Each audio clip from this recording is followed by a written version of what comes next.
Hi, welcome to my bagel secrets. I'm going to show you today the magic of making your own bagels from scratch and why we boil them before baking. Before we dive in, make sure you hit the subscribe button below and you'll never miss one of my delicious recipes again. Mix together 250 grams of flour, 175 mils of milk and a teaspoon of yeast to form your dough. Now form them into beautiful bagel shapes and let them rest till they double in size. So the reason we boil those bagels, the secret is it gives us a chewy crust and a soft interior. So start with your fresh bagel dough, boil them briefly with the water. I often put a touch of honey or malt in there for extra flavour. Dry them out, preheat your oven to 200 degrees Celsius.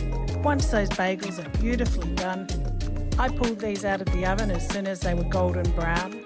I slathered them with a chive cream cheese mix, some smoked salmon, cos lettuce and a little bit of Spanish onion.